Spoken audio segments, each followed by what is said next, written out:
अब च्याप्टर 2 आज चाहिँ नि इन्डिभिजुअल डिमान्ड कर्भ र मार्केट डिमान्ड कर्भ हामीले हेर्छौँ। अब डिमान्ड कर्भ भनेको के हो त भन्दाखेरि कन्ज्युमरले गएर मार्केटमा गुड्स कमोडिटिजहरू खोजिराखेको हुन्छ, उसले पर्चेज गरिराखेको हुन्छ, उसले किनेर लगिराखेको हुन्छ, हो उसले कसरी लगिराखेको हुन्छ त हो त्यसलाई चाहिँ हामी त्यो देखाउने कर्भलाई चाहिँ हामी डिमान्ड कर्भ भनेर भन्छौँ। अब मार्केटमा एउटा मात्रै कस्टमर हुँदैन, अब त्यहाँ चाहिँ सयौं कस्टमरहरू हुन्छ। अब हरेक कस्टमरलाई हामीले हेऱ्यो भने त्यसलाई हामी इन्डिभिजुअल भनेर भन्छौँ, इन्डिभिजुअल डिमान्ड कर्भ भनेर भन्छौँ। अब त्यो सबै कस्टमरहरूको एग्रिगेटलाई हेऱ्यो भने चाहिँ नि हामी मार्केट डिमान्ड कर्भ भनेर भन्छौँ। भनेको त्यो मार्केटमा टोटल कति कस्टमर आयो त त्यो सबैको चाहिँ नि डिमान्डलाई हामीले जोडेर हेऱ्यो भने त्यसलाई चाहिँ हामी मार्केट डिमान्ड कर्भ भनेर भन्छौँ। अब डेरिभेसन भनेको चाहिँ नि अब हामीले यहाँ निकाल्नु पर्यो, बनाउनु पर्यो। डेरिभेसन भनेको एउटा ग्राफ बनाउनु पर्यो। डेरिभेसन भनिसकेपछि नर्मली चाहिँ नि ग्राफ बनाउने हो अथवा टेबल बनाएर निकाल्ने हो, क्याल्कुलेट गर्ने हो। अब derivation of individual and market demand कर्भमा सुरुमा चाहिँ इन्डिभिजुअल डिमान्ड कर्भ। अब इन्डिभिजुअल डिमान्ड कर्भ बनाउनको लागि अब हामीले न्युमेरिकलबाट पनि धेरै कन्सेप्टहरू लिइसकेको छौँ। जस्तै अब यहाँ चाहिँ एउटा कस्टमर छ। अब त्यो कस्टमरले चाहिँ 20 रुपियाँ हुँदाखेरि 45 युनिट क्वान्टिटी लग्दो रहेछ, 40 रुपियाँ हुँदाखेरि 30 युनिट क्वान्टिटी लग्दो रहेछ, 60 रुपियाँ हुँदाखेरि 15 युनिट क्वान्टिटी लग्दो रहेछ। भनेको यहाँ प्राइस के भइराखेको छ, बढिराखेको छ, इन्क्रिज भइराखेको छ। इन्क्रिज हुँदाखेरि उसले डिमान्ड के गरिराखेको छ, डिक्रिज गरिराखेको छ। हो यो चाहिँ के हो त भन्दाखेरि इन्डिभिजुअल डिमान्ड भयो। उसले कस्तो रिलेसनसिप देखायो, अब प्राइस बढ्यो भने डिमान्ड डिक्रिज हुने, प्राइस घट्यो भने डिमान्ड इन्क्रिज हुने भनेर त्यो ल अफ डिमान्डलाई फलो गरेर यसले देखायो। हो यसलाई भन्छौँ हामी इन्डिभिजुअल डिमान्ड। हो यसरी टेबलमा हामीले प्रेजेन्टेसन गऱ्यो भने यसलाई चाहिँ हामी डिमान्ड सेड्युल भनेर भन्छौँ। हो अब डिमान्ड कर्भ भनेको के हो त भन्दाखेरि यही टेबललाई चाहिँ हामीले ग्राफिकल प्रेजेन्टेसन गऱ्यो भने त्यसलाई हामी डिमान्ड कर्भ भनेर भन्छौँ। जस्तै अब यसमा के गरेको छ त भन्दाखेरि यही टेबलको डाटालाई चाहिँ नि यहाँ प्लट गरिएको छ। जस्तै यतापट्टि एक्स एक्सिसमा क्वान्टिटी राखिएको छ, वाइ एक्सिसमा प्राइस राखिएको छ। अब यहाँ 20 हुँदाखेरि डिमान्ड कति गरेको छ 45, भनेको प्राइस 20 हुँदाखेरि उसको डिमान्ड चाहिँ कति रहेछ 45, यसरी पोइन्ट ए आएको छ। त्यस्तै 40 हुँदाखेरि उसको डिमान्ड कति छ 30 छ, भनेको 40 हुँदाखेरि उसको डिमान्ड चाहिँ कति छ 30 छ, भनेको पोइन्ट बी आएको छ। त्यस्तै 60 हुँदाखेरि उसको डिमान्ड कति छ 15 छ। अब 60 हुँदाखेरि उसको डिमान्ड चाहिँ कति छ 15 छ। हो यसरी पोइन्ट सी आएको छ। हो जब हामीले यो पोइन्ट एबिसीलाई जोड्छौँ यसरी डाउनवर्ड स्लोपिङ एउटा स्ट्रेट लाइन आउँछ। हो यसले चाहिँ प्राइस र क्वान्टिटी बिच इन्भर्स रिलेसनसिप देखाइराखेको छ। हो यो चाहिँ के हो त भन्दाखेरि त्यो कस्टमरको डिमान्ड कर्भ हो। यसले चाहिँ कस्टमरको डिमान्ड देखाइराखेको छ। भनेको प्राइस हाई हुँदाखेरि उसले लो क्वान्टिटी किन्दो रहेछ, प्राइस घट्दै गयो भने उसले क्वान्टिटी डिमान्ड पनि बढाउँदै जाँदो रहेछ। हो यसलाई भन्छौँ हामी इन्डिभिजुअल डिमान्ड कर्भ भनेर भन्छौँ। हो यसरी चाहिँ नि हामी यहाँ जान्छौँ।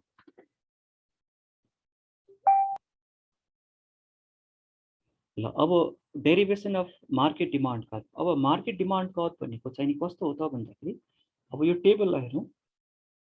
अब यो टेबलमा चाहिँ नि तीनटा कस्टमर छ मार्केटमा एबिसी भनेर, यहाँ चाहिँ नि तीनटा कस्टमर रहेछ। अब 20 हुँदाखेरि कस्टमर एले 30 युनिट किनेर लग्दो रहेछ, कस्टमर बीले 45 युनिट किनेर लग्दो रहेछ, कस्टमर सीले 60 युनिट किनेर लग्दो रहेछ। हो यसरी चाहिँ नि प्राइस हुँदाखेरि डिफ्रेन्ट कस्टमरले डिफ्रेन्ट क्वान्टिटी किनेर लग्दो रहेछ। अब हामीले यो ए कोलाई मात्र हेऱ्यो भने इन्डिभिजुअल डिमान्ड भयो, बी कोलाई मात्र हेऱ्यो भने यो इन्डिभिजुअल डिमान्ड भयो, सी कोलाई मात्र हेऱ्यो भने यो इन्डिभिजुअल डिमान्ड भयो। तर हामीले के गर्यो त भन्दाखेरि प्राइस 20 मा चाहिँ मार्केटबाट जम्मा कति डिमान्ड हुँदो रहेछ त त्यो हेऱ्यौँ। भनेको 30 + 45 + 60 गर्दाखेरि 135 युनिट चाहिँ सेल्स हुँदो रहेछ, मार्केटमा चाहिँ नि जाँदो रहेछ। हो यसरी मार्केटमा चाहिँ नि टोटल कति गयो त कस्टमरको, कस्टमरहरूले कति लग्यो त टोटल सेल्स अथवा टोटल डिमान्ड यसरी हामीले हेऱ्यो भने ए + बी + सी को जोड्यो भने यसलाई चाहिँ हामी मार्केट डिमान्ड भनेर भन्छौँ। भनेको 20 रुपियाँमा मार्केट डिमान्ड कति हुँदो रहेछ त 135 युनिट्स हुँदो रहेछ। त्यस्तै 40 रुपियाँमा मार्केट डिमान्ड कति हुँदो रहेछ त 90 युनिट्स हुँदो रहेछ। त्यस्तै 60 रुपियाँमा मार्केट डिमान्ड कति हुँदो रहेछ त 45 युनिट हुँदो रहेछ। यो कसरी निकाल्यो त भन्दाखेरि इन्डिभिजुअलहरूको डिमान्डलाई जोडेर टोटल डिमान्ड निकालेको मार्केट डिमान्ड हो। अब प्राइस के भइराखेको छ 20, 40, 60 प्राइस बढिराखेको छ। मार्केट डिमान्ड के भइराखेको छ घटिराखेको छ भनेको प्राइस र मार्केट डिमान्ड पनि के हुँदो रहेछ त इन्भर्स रिलेसनशिपमा हुँदो रहेछ भनेर यो टेबलबाट हामीले बुझ्छौँ। अब हामीले मार्केट डिमान्ड कर्भ बनाउनु पर्यो। अब यो बनाउनको लागि चाहिँ अब हामीसँग यहाँ टन्नै ग्राफ छ। अब अतालिनु पर्दैन यो ग्राफ देखेर। हो यो भनेको चाहिँ नि कस्टमर ए को डिमान्ड कर्भ हो, यो भनेको चाहिँ नि कस्टमर बी को डिमान्ड कर्भ हो, यो भनेको चाहिँ नि कस्टमर सी को डिमान्ड कर्भ हो र यो भनेको चाहिँ नि मार्केट डिमान्ड कर्भ हो। अब यो मार्केट डिमान्ड कर्भ कसरी आएको छ भन्दाखेरि 20 हुँदाखेरि क्वान्टिटी कति छ 135 भनेको प्राइस 20 हुँदाखेरि क्वान्टिटी कति छ 135 हो, यसरी चाहिँ नि निकालेको छ। त्यस्तै प्राइस 40 हुँदाखेरि क्वान्टिटी कति छ 90 छ, प्राइस 40 हुँदाखेरि क्वान्टिटी कति छ 90 छ, यसरी छ। त्यस्तै प्राइस 60 हुँदाखेरि क्वान्टिटी कति छ 45 छ, प्राइस 60 हुँदाखेरि क्वान्टिटी कति छ 45 छ, यसरी चाहिँ नि डाउनवर्ड स्लोपिङ यसरी मार्केट डिमान्ड कर्भ चाहिँ नि प्राइस र यो मार्केट क्वान्टिटीलाई चाहिँ नि हामीले यसरी रिलेट गरेर हामीले डिमान्ड कर्भ डिराइभ गर्यो भने यसलाई चाहिँ नि हामी मार्केट डिमान्ड कर्भ भनेर भन्छ। यो मार्केट डिमान्ड कर्भ हो, यिनीहरू चाहिँ नि होइन, यिनीहरू चाहिँ इन्डिभिजुअल डिमान्ड कर्भ हो। यो देखाएको मात्र यो ग्राफमा। यो चाहिँ नि कस्टमर ए को जस्तै 20 हुँदाखेरि कस्टमर ए ले 30 लगेको छ, 20 हुँदाखेरि 30 लगेको छ, 40 हुँदाखेरि 20 लगेको छ, 40 हुँदाखेरि 20 लगेको छ, त्यस्तै 60 हुँदाखेरि 10 लगेको छ, 60 हुँदाखेरि 10 लगेको छ। यसरी कस्टमर ए को डिमान्ड कर्भ, कस्टमर बी को डिमान्ड कर्भ, कस्टमर सी को डिमान्ड कर्भ र यो चाहिँ नि मार्केट डिमान्ड कर्भ भनेर हामीले यसरी चाहिँ नि मार्केट डिमान्ड कर्भलाई हामी डिराइभ गर्छौँ।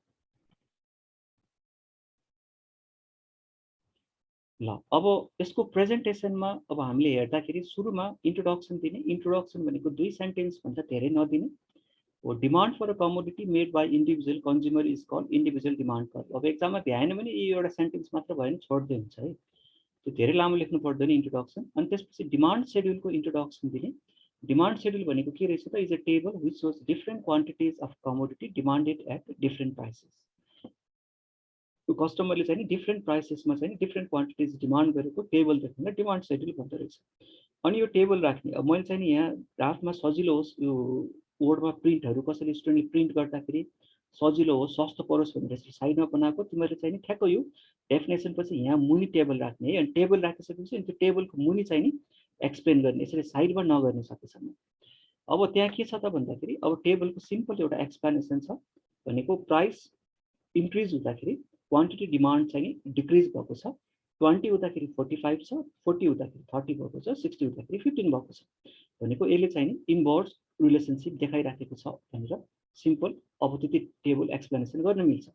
अनि त्यसपछि डिमान्ड कर्भको लेख्नु पर्यो। डिमान्ड कर्भ ग्राफिकल प्रेजेन्टेसन हो भनेर त्यसपछि डिमान्ड कर्भको फिगर राख्ने अनि त्यसपछि डिमान्ड कर्भलाई एक्सप्लेन गर्ने। त्यस्तै गरेर कन्क्लुजन चाहिँ के त इन्भर्स रिलेसनसिप देखाउँछ भनेर लेख्ने। अब मार्केट डिमान्ड कर्भमा पनि it is the total quantities भनेको यो चाहिँ टोटल क्वान्टिटिज रहेछ demanded by all the consumer, सबै कन्ज्युमर्सले डिमान्ड गरेको होइन। अब सेड्युलमा चाहिँ यसरी प्राइस राख्ने। अब एटलिस्ट 2टा कन्ज्युमर राख्ने। मैले यहाँ 3टा राखिदिएको छु, नर्मली बुकहरूमा 3टा दिएको भएर मैले 3टा राखिदिएको छु। एटलिस्ट 2टा चाहिँ हुनै पर्यो।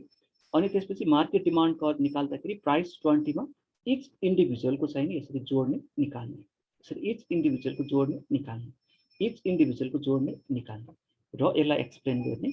अब डिमान्ड कर्भ प्लट गर्दाखेरि चाहिँ इन्डिभिजुअलको पनि प्लट गरिदिने देखाइदिने र मार्केट डिमान्ड कर्भ पनि देखाउने। र यसरी चाहिँ यो मार्केट डिमान्ड कर्भ के आउँछ त भन्दाखेरि इन्डिभिजुअलको चाहिँ अलिक ठाडो आउँछ होइन, अलिक स्टिपर भन्छ त्यसलाई, ठाडो आउँछ। र यो मार्केटको डिमान्ड चाहिँ अलिकति सुतेको अथवा त्यसलाई चाहिँ नि के भन्छ फ्ल्याटर भन्छ इङ्ग्लिसमा होइन, हो त्यस्तो खालको चाहिँ ढल्केको अलिकति यसो ढल्केको आउँछ। हो त्यसपछि उसको कन्क्लुजन लेख्ने। अब त्यसपछि सप्लाई कर्भ। अब यही अनुसार चाहिँ तिमीले अब इन्डिभिजुअल सप्लाई कर्भ पनि बुझ्नु पर्यो, मार्केट सप्लाई कर्भ पनि बुझ्नु पर्यो। हो यो चाहिँ नि अब तिमीले बुकमा गएर एकचोटि स्टडी गर्नु पर्यो। कुनै प्रब्लम छ भने मलाई भन्नु पर्यो, म त्यहाँ बुझाउँछु। अब distinction between individual and market demand curve. अब मार्केट डिमान्ड कर्भ र इन्डिभिजुअल डिमान्ड कर्भमा के फरक छ त, अब त्यो डिफ्रेन्सहरू पनि कहिलेकाहीँ सर्ट क्वेसनमा सोध्न सक्छ। त्यो हुनाले त्यसलाई चाहिँ सर र एउटा डिफ्रेन्सहरू 3-4 वटा पोइन्ट बनाएर त्यसलाई स्टडी गर्नु पर्यो। अब यहाँ बुकको पेज नम्बर पनि छ। ल आजको क्लासमा यति।